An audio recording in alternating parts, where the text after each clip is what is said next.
back in the day. So it is to honor him. So let's see. Let's see if these two crews can honor him with a great race. Have a start here. It's Princeton furthest from the camera in lane 2. Brown closest to you in lane 3. Both crews aggressive off the start, as we would expect from two of the fastest teams in the country. Looks like, back and forth here, neck and neck into these high strokes. You can see the Brown 7-seat looking across at his competition in the Tiger boat. 7-seat of Brown, Owen McKenna, sophomore from Philadelphia, Pennsylvania, pride of St. Joe's Prep. But right across the water, you've got Matt Wagner, senior history major at Princeton, last home race on Lake Carnegie here in the Princeton Tigers senior day racing. You know he's going to give it his all. I actually rode alongside Owen McKenna a couple times in high school. I'm going to need to send him a message, tell him to keep his head in the boat, keep it straight. Yeah, is that what they taught you in high school, Santiago? To look out of the boat?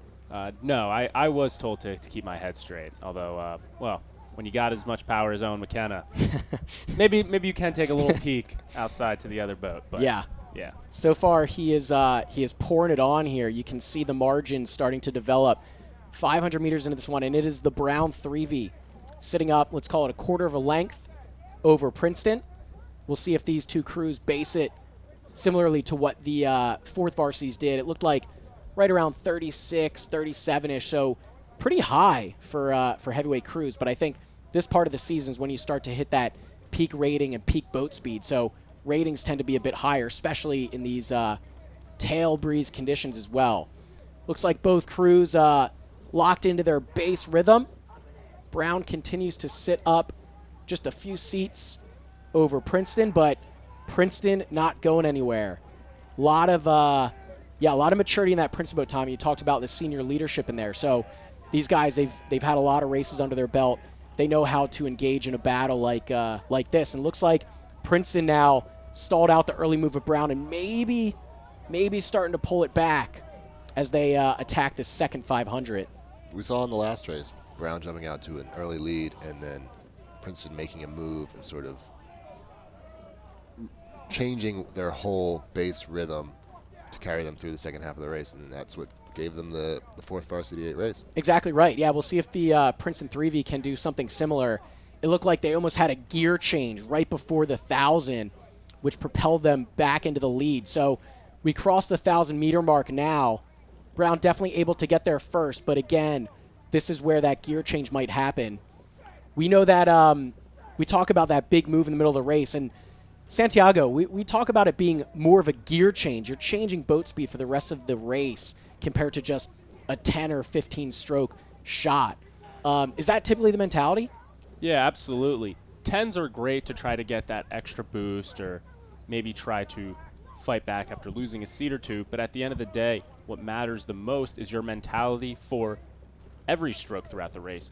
So that shift is all about establishing that steady mentality of just grinding slowly and slowly and slowly. It's a 2,000-meter race. A couple 10s is not going to save you if your shift and your steady pace is not powerful enough. Exactly right. It's about long, sustainable, aggressive rhythm, and both of these crews, I think, have found it, as we do have a battle here. Brown sitting up maybe half a boat over Princeton. Princeton did throw a shot there right around the 1,000, but wasn't quite as explosive or dynamic as it was in the 4th Varsity 8.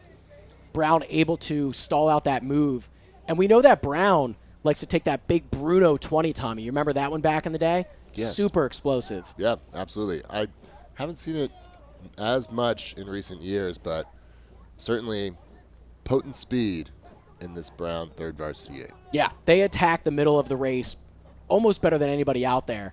That Bruno 20 always super explosive, super dynamic, and usually does the trick against competition. They were able to race pretty aggressively, 3rd 500 so far. They're pulling their margin up to, let's call it, I don't know, canvas overlap here, bow to stern, trying to pull it to open water. Once you get that open water advantage, such an important thing to do. So Brown's going to be looking to do that approaching this final 500. And if you're Princeton, you're trying to keep the margin as close as possible here. Absolutely. You want to be in this race as you enter the last 250 meters, as we're doing right now, because you've got a shot with a potent sprint. You could close this gap. You certainly can. I think tail breeze conditions makes it harder to turn a margin of this size at this stage of the race, but if Princeton can gear it up quickly, if they can put together an aggressive sprint, might be able to turn it. But so far, Brown looking super powerful, super composed here. Final 10 to 15 strokes of the race here. Both crews building here.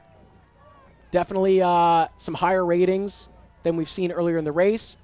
Looks like Brown in their final couple strokes, they will be able to take this one unofficially 5:38.